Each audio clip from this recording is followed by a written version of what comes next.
dari 1 Korintus 3.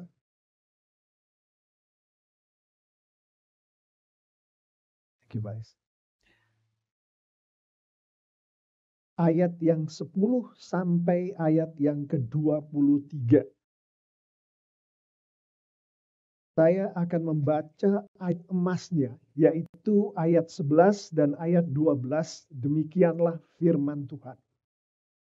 Karena tidak ada seorang pun yang dapat meletakkan dasar lain daripada dasar yang telah diletakkan, yaitu Yesus Kristus. Entahkah orang membangun di atas dasar ini dengan emas, perak, batu permata, kayu, rumput kering, atau jerami. Demikianlah firman Tuhan. Haleluya. Amin. Kita akan mendengarkan bersama-sama, Bapak, Ibu, Saudara-saudari, adik-adik yang sangat dikasihi oleh Tuhan Yesus. Hati Tuhan melalui nas kita kali ini. Kita sudah belajar bahwa berdasarkan 1 Korintus 2 dan 1 Korintus 3, firman Tuhan membagi manusia menjadi 3 macam manusia, yaitu manusia rohani, manusia. Jadi yang pertama adalah manusia rohani atau spiritual man. Yang kedua adalah manusia rohani yang keduniawian, yang dikatakan carnal man. Yang ketiga adalah manusia duniawi, yaitu natural man. Kita sudah belajar bahwa manusia rohani ini atau spiritual man, yang bahasa biasanya dikatakan orang sebagai orang Kristen yang sudah dewasa secara rohani. Mereka ini adalah orang yang sudah berada di dalam Kristus. Mereka dapat menerima firman Tuhan sebagai makanan keras. Dan mereka adalah kawan sekerja Allah. Untuk manusia rohani yang keduniawian atau carnal man ini, atau dikatakan gampangnya adalah orang Kristen yang keduniawian atau orang Kristen yang masih bayi secara rohani. Mereka sudah di dalam Kristus, tapi mereka belum dewasa secara rohani. Mereka menerima firman Tuhan berupa susu dan mereka belum kawan sekerja Allah. Dan yang terakhir adalah manusia duniawi atau natural man. Orang-orang ini bukan orang Kristen. Mereka tidak di dalam Kristus, bahkan mereka menolak roh Allah, menolak Kristus. Firman Tuhan bagi mereka adalah suatu kebodohan. Mereka bukan kawan Allah. Kemarin juga kita sudah belajar, dari ketiga macam manusia ini, Tuhan kita mengasihi ketiga-tiganya. Tuhan kita mengasihi manusia duniawi, Tuhan kita mengasihi manusia duniawi yang manusia spiritual atau manusia rohani yang masih keduniawian, dan Tuhan kita jelas mengasihi manusia rohani. Itu ada di Yohanes 3 ayat 16. Karena Allah begitu mengasihi manusia di dunia ini sehingga ia memberikan anaknya yang tunggal. Jadi kalau kita tahu di dalam kehidupan kita ada seseorang yang masih manusia duniawi, Tuhan sayang pada orang itu. Kita tahu di dalam kehidupan kita ada orang Kristen tapi masih duniawi atau manusia karnal. Tuhan sayang pada orang ini juga. Nah, dengan kita mengetahui tiga macam dan mengasihi semuanya, pertanyaannya adalah nanti pada saatnya kita dipanggil Tuhan dan kita akan hidup selama-lamanya bersama dengan Tuhan, manusia macam apakah yang Tuhan menghendaki hidup bersama-sama dengan Tuhan di surga nanti?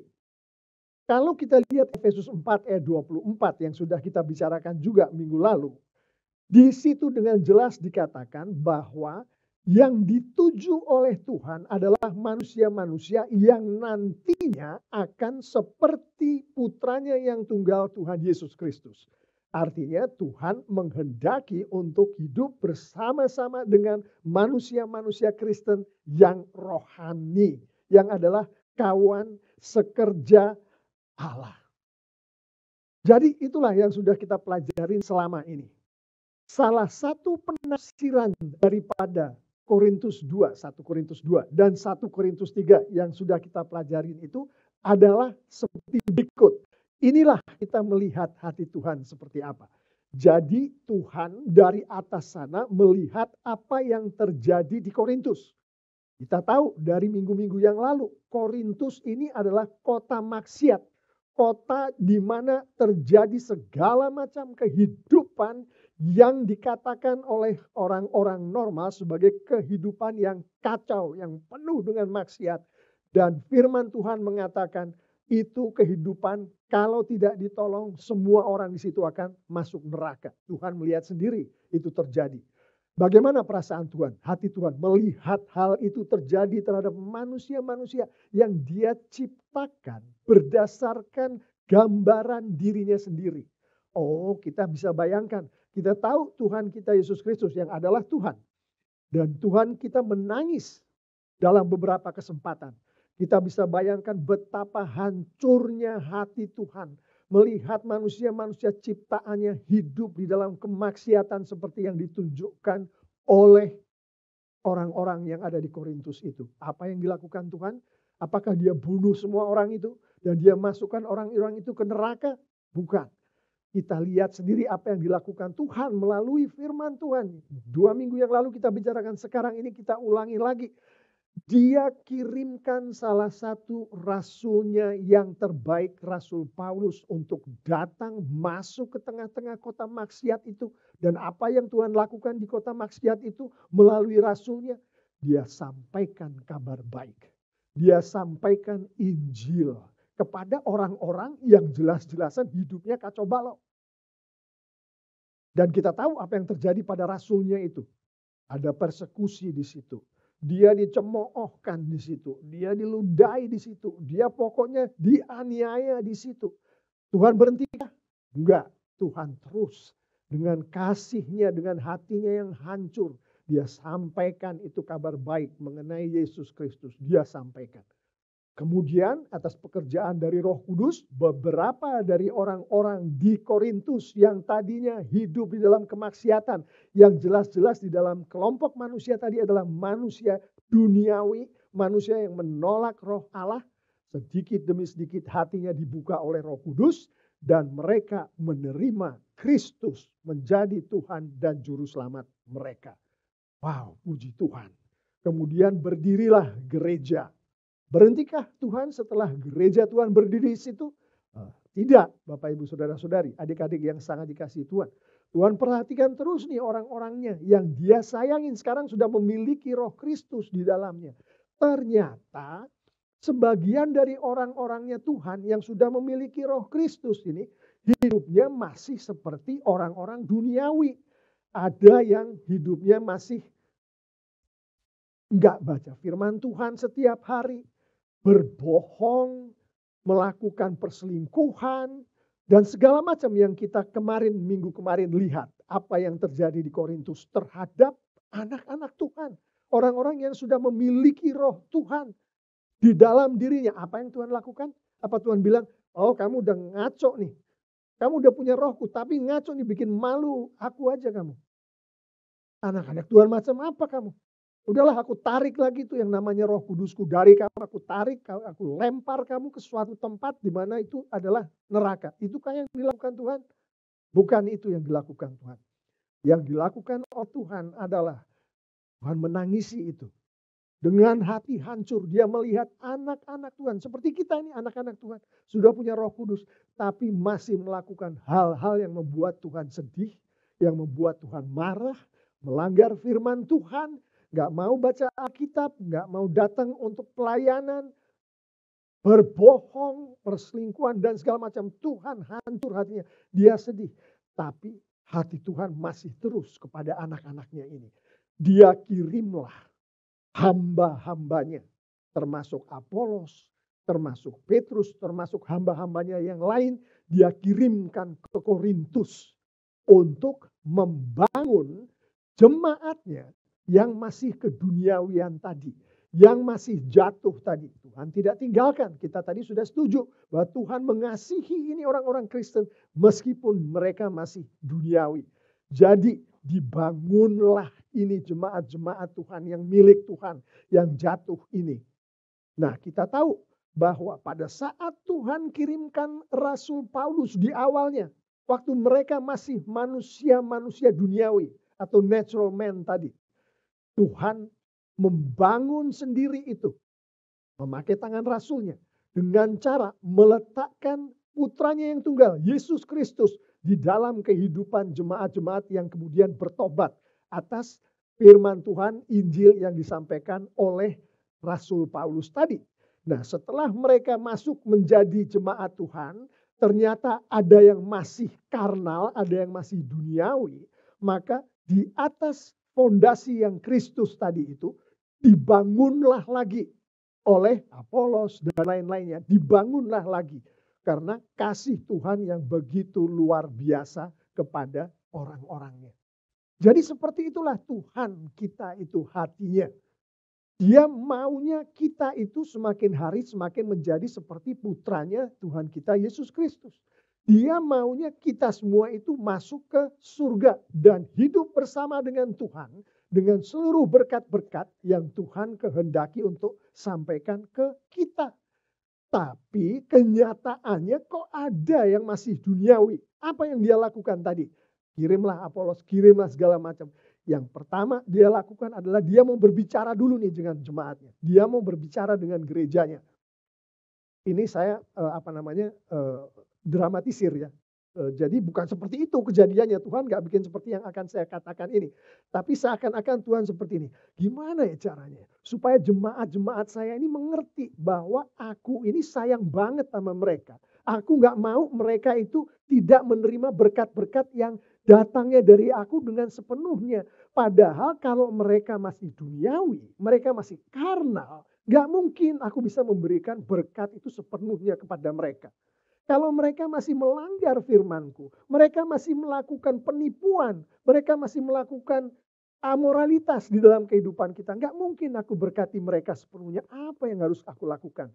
Maka Tuhan melalui rasulnya, Rasul Paulus, dia sampaikanlah firman yang hari ini, saat ini akan kita renungkan. Dimulai dari ayat 9 ini untuk Tuhan menjelaskan kepada jemaatnya. Dikatakan di situ, karena kami adalah kawan sekerja Allah. Kamu adalah ladang Allah, bangunan Allah. Jadi Tuhan berbicara dulu melalui rasulnya kepada jemaatnya ini, gerejanya. Jadi konteks pembicaraan Tuhan ini melalui Rasul Paulus ditujukan ke gerejanya. Di gerejanya itu ada dua macam orang yang Tuhan katakan di 1 Korintus 3:9 ini. Yang pertama adalah orang-orang yang Tuhan katakan sebagai kami. Yang kedua adalah orang-orang yang Tuhan katakan sebagai kamu. Nah, metafor atau ilustrasi yang dipakai Tuhan, saya akan ambil satu. Ada dua di situ, ladang dan bangunan. Saya akan ambil yang bangunan, karena bangunan ini dibahas dari ayat 9 sampai terus nanti. Ayat yang terakhir, ke 20-an tadi. Nah, di situ kata kami ini dihubungkan dengan bangunan berdasarkan konteks dari ayat-ayat yang sedang kita renungkan, kami ini adalah si orang yang membangun atau pembangun dari bangunan-bangunan itu. Nah, kita harus perhatikan, pembangun sesungguhnya adalah Tuhan sendiri. Bukan rasul-rasul, bukan pendeta-pendeta, bukan pemimpin-pemimpin rohani. Tapi Tuhan sendirilah yang membangun. Melalui Roh Kudusnya, dia pakai orang-orangnya yang dia panggil untuk membangun. Jadi kata kami di 1 Korintus 3 ayat 9 adalah si pembangun itu. Lalu kata kamu di sini yang Tuhan maksudkan adalah bangunannya. Jadi bangunannya itu adalah kamu. Yang dalam konteks ini yang dia tuju adalah orang-orang yang ada di Korintus. Jadi orang-orang Korintus yang sudah punya Roh Kudus Tuhan, meskipun mereka masih duniawi, itu diacu sebagai kata kamu oleh firman Tuhan yang ini. Di dalam konteks gereja, tidak mungkin gereja hanya punya kamu. Tidak mungkin gereja itu hanya punya jemaat. Dia harus punya pendeta, pemimpin rohani, diakon, elders. Maka kami inilah yang dimaksud dengan pendeta, pemimpin rohani, segala macam. Dan gereja itu lengkap. Ada kaminya, ada kamunya. Pertanyaan, Bapak Pendeta. Kalau begitu, saya ini jemaat biasa yang setiap hari datang ke gereja, duduk di bangku gereja, terus ikut memuji Tuhan pada saat tim worship menyanyikan lagu-lagu. Apakah itu saya hanya cukup mendengarkan bagian yang kamu saja? Karena kamu tadi kan mengacu ke jemaat. Apakah saya cukup mendengarkan yang itu saja? Jawabannya adalah tidak, karena gereja adalah dua-duanya, kami dan kamu. Nah, si kamu ini yang adalah jemaat, kalau dia kebetulan adalah seorang ayah, maka di rumahnya dia adalah pemimpin atau imam dari keluarganya. Kalau si kamu ini yang adalah jemaat ya, kalau di rumahnya dia adalah seorang ibu, maka dia adalah pemimpin dari anak-anaknya. Dia adalah pembangun dari anak-anak yang ada di rumahnya. Kalau dia kebetulan adalah seorang guru di sekolah minggu atau seorang bos di tempat dia bekerja, kebetulan company atau perusahaan dia bekerja itu adalah perusahaan Kristen, maka dia adalah imam di situ, memimpin anak buahnya, memimpin murid-muridnya. Jadi kamu-kamu yang adalah jemaat-jemaat Tuhan di gereja, di rumah mereka itu bisa jadi kami-kami. Jadi yang namanya bangunan yang adalah kamu yang sekarang duduk di depan saya ini. Di rumah kita masing-masing, si bangunan ini bisa menjadi kami atau pembangun. Pembangun istri dan anak-anaknya, pembangun anak-anaknya, pembangun adik-adiknya, pembangun anak buahnya di perusahaannya, pembangun murid-muridnya di sekolah minggunya. Jadi jelas, firman Tuhan yang sebentar lagi akan saya bicarakan sampai tuntas ini, mengacu kepada kami dan mengacu kepada kamu, yang mana kami dan kamu ini adalah kita semua. Tidak ada satupun yang lepas dari firman Tuhan ini. Lalu, bagaimana prosesnya yang dilakukan oleh Tuhan, Bapak Pendeta? Yang sudah jelas tadi Bapak Pendeta sampaikan adalah pertama, Tuhan sendiri meletakkan landasannya, yaitu putranya yang tunggal Yesus Kristus, melalui di dalam konteks kita, Rasul Paulus. Di dalam konteks rumah tangga kita, si ayah atau si ibu. Jangan salah tangkap ya. Yang meletakkan Tuhan. Tuhan pakai ayah, pakai ibu. Supaya ayah ibu ini menyampaikan Injil kepada anak-anaknya. Sehingga melalui Injil Roh Kudus bekerja, maka Yesus menjadi fondasi di keluarga itu. Jadi kami dipakai Tuhan, kamu dipakai Tuhan. Jadi tadi udah jelas. Pertama Tuhan pergunakan itu pembangun-pembangun untuk meletakkan Kristus sebagai landasan. Yang kedua tadi yang sudah jelas adalah Tuhan berikan firman-Nya dalam bentuk yang bisa dimengerti oleh jemaatnya, oleh gerejanya. Yaitu dia jelaskan dalam perumpamaan bangunan tadi. Ada pembangunnya, ada bangunannya. Kemudian apa yang dilakukan oleh Tuhan untuk melanjutkan proses ini sampai tujuan Tuhan tercapai. Dan kita mesti ingat, saya ulang lagi. Tujuan Tuhan adalah untuk semuanya yang dia miliki menjadi manusia-manusia rohani. Yaitu manusia-manusia yang seperti putranya yang tunggal Tuhan Yesus. Manusia-manusia yang di dunia ini adalah kawan sekerja Allah. Itu yang Tuhan sedang lakukan.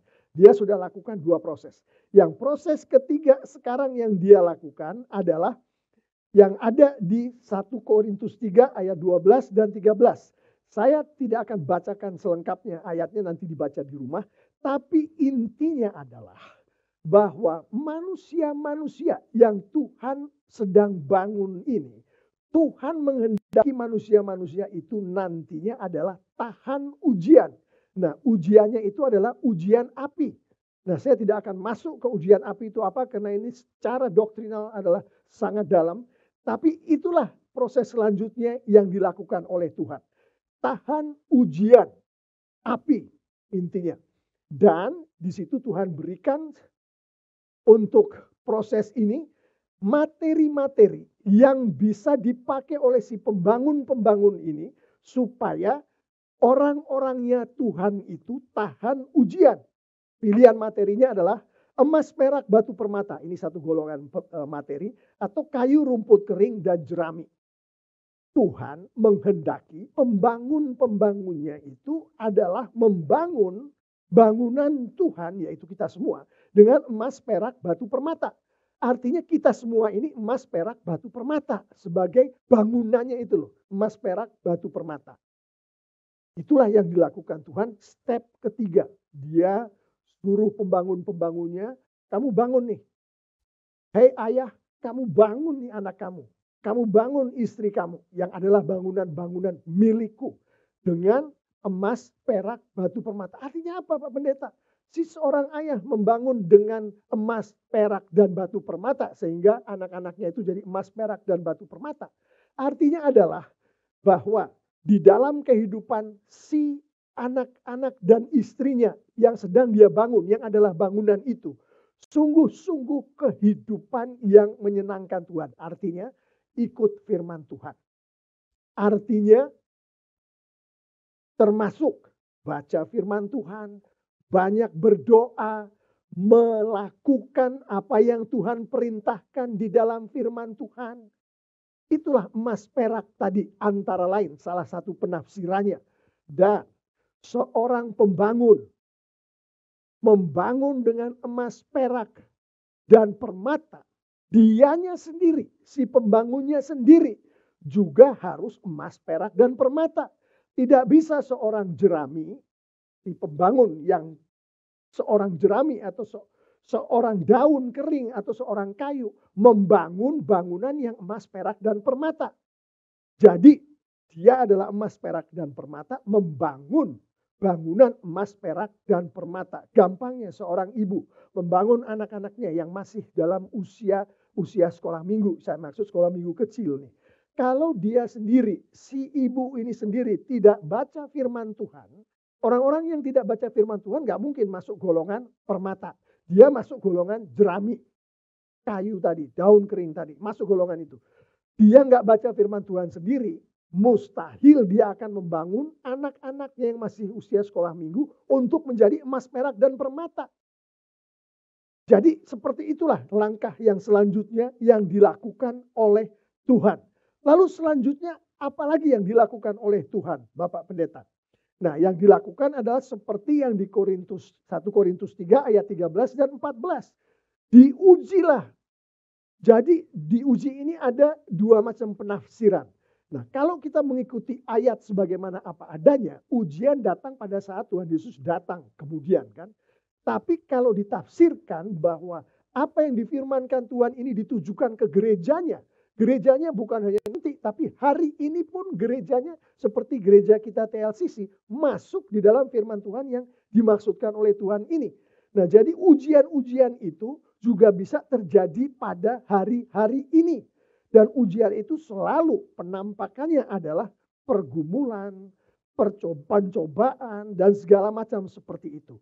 Apakah bangunan yang sedang dibangun oleh Tuhan melalui kita, si ayah, si ibu, si guru sekolah minggu, si pendeta, tahan ujian itu atau hancur karena ujian itu? Tuhan menghendaki itu orang, maksudnya si bangunan, tahan terhadap segala macam ujian yang Tuhan sampaikan. Jadi setelah diuji dan segala macam, makin kuatlah bangunan itu. Bukan hanya bangunannya yang makin kuat, si pembangunnya juga semakin kuat. Masuklah ayat yang berikutnya, yaitu 1 Korintus 3 ayat 16 dan 17. Di mana di proses selanjutnya ini, Tuhan pada dasarnya mengatakan bahwa bangunan-bangunan ini yang memiliki rohku, itu adalah baitku. Itu adalah bait Allah yang ada rohku di dalamnya. Jadi aku menghendaki baitku itu tidak dikotori, tidak diselewengkan, tidak dilecehkan. Yang dia maksudkan tidak dikotori, tidak dilecehkan, tidak dirusak ini, tidak dirusak oleh si pembangunnya. Dengerin nih ayah, dengerin nih ibu, kakak, bos perusahaan, guru sekolah minggu. Jangan sampai dengan apa yang kita lakukan terhadap bangunan itu jadi rusak.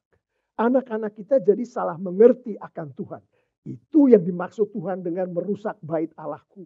Itu yang dimaksud Tuhan dengan mendefile bahasa Inggrisnya itu, atau mengacaukan bait Allahku. Jangan lakukan itu. Itu dibenci oleh Tuhan. 1 Korintus 3 ayat 16 dan 17. Salah satu penafsirannya. Oh, berarti tanggung jawab dari si pembangun, Pak Pendeta. Bukan. Yang dibangun pun harus mengerti bahwa yang terjadi pada dirinya sendiri itu adalah pelecehan terhadap bait Allah atau bukan. Kita sebagai bangunan harus mengerti bagaimana baca firman Tuhan, banyak berdoa, menghidupi firman Tuhan. Yang minggu lalu kita juga sudah pelajari bersama, ada sensitivitas terhadap firman Tuhan sebagai orang-orang yang sudah memakan makanan keras. Firman Tuhan dalam bentuk makanan keras. Jadi itu langkah berikutnya yang dilakukan oleh Tuhan. Dan langkah terakhir di dalam nas kita yang dilakukan oleh Tuhan. Supaya orang-orangnya Tuhan yang sudah memiliki Roh Kudus Tuhan, dari yang orang Kristen keduniawian menjadi Kristen rohani tadi, adalah ada di 1 Korintus 3 ayat 18-19. Saya tidak akan bacakan, tapi saya akan ambil intinya saja. Intinya adalah kita, si pembangun maupun si bangunannya, harus menghidupi apa yang sedang Tuhan lakukan di dalam kehidupan gerejanya, tidak dengan hikmat manusia, tidak dengan pengertian manusia, tidak dengan hati, pikiran, perasaan manusia, tapi dengan hikmat Tuhan yang datangnya dari Roh Kudus Tuhan. Dan yang dipakai oleh Roh Kudus Tuhan adalah firman Tuhan atau Alkitab kita ini yang sehari-hari ada di rumah kita. Demikianlah proses yang Tuhan lakukan terhadap orang-orangnya. Awalnya tadi dari natural man atau manusia duniawi. Kemudian menjadi orang-orang yang terima Tuhan Yesus. Selanjutnya ternyata orang-orang yang sudah terima Tuhan Yesus ada yang masih duniawi. Kemudian dari manusia yang sudah menerima Tuhan Yesus, kemudian masih duniawi, terus naik untuk menjadi manusia rohani. Langkah-langkah tadi yang dilakukan oleh Tuhan, yang sudah kita renungkan bersama-sama, dan Tuhan melakukannya melalui Roh Kudus Tuhan. Dia pakai si pembangun itu. Dan karena itu dilakukan terhadap bangunannya masuk di dalam proses. Jadi jelaslah Bapak Ibu Saudara-saudari, adik-adik yang sangat dikasihi oleh Tuhan Yesus. Tidak ada satu di antara kita pun yang mendengarkan suara saya dan dia sudah memiliki Roh Kudus Tuhan Yesus yang lepas daripada firman Tuhan yang baru saja kita renungkan satu demi satu tadi. Biasanya setelah khotbah seperti ini, di care group, kan kita selalu membahas khotbah-khotbah di care group, di mana ada interaksi dua arah. Anggota care group bisa menanyakan ke pendeta, ke pemimpin care group. Dan begitu sebaliknya, pendeta bisa berinteraksi, sehingga bisa ditangkaplah apakah itu dimengerti betul-betul atau masih perlu penjelasan lebih jauh. Biasanya mereka akan berkata, Pak Pendeta, susah sekali itu untuk mengikuti apa yang barusan disampaikan tadi. Yang difirmankan oleh Tuhan melalui Alkitab tadi itu sepertinya nggak mungkin deh. Saya ngajarin anak-anak saya untuk tidak berbohong. Saya mengajari diri saya sendiri untuk setiap hari menggumuli dan menghidupi firman Tuhan. Pagi, siang, malam baca firman Tuhan. Pagi, siang, malam berdoa. Dan setiap langkah yang saya ambil, saya harus mengacu kepada firman Tuhan. Tidak boleh meleset dari firman Tuhan. Kayaknya susah deh. Belum saya jawab itu, saya bilang, itu yang Tuhan mauin. Jangan sekali-kali kita pernah berpikir di pagi hari Tuhan mau kita untuk melakukan apa yang Tuhan firmankan. Tapi di siang hari di tempat kerja meleset gak apa-apa. Di malam hari saya nggak ngikutin benar-benar nggak seperti itu. Tuhan mau pagi, siang, malam. Tidak meleset dari firman Tuhan. Secara konsisten itu yang dia mau. Pak Pendeta, justru itulah masalah saya. Karena Tuhan maunya pagi, siang, malam setiap hari sesuai dengan firman Tuhan. Gimana caranya? Nggak mungkin. Pak Pendeta lihat sendiri, saya sama anak-anak saya aja gimana hubungannya. Dengan istri saya seperti apa? Tuhan berikan jawabannya. Ada di 1 Korintus 3 ayat 21 dan 22. Saya akan bacakan dan ini untuk menutup. Ayat 21.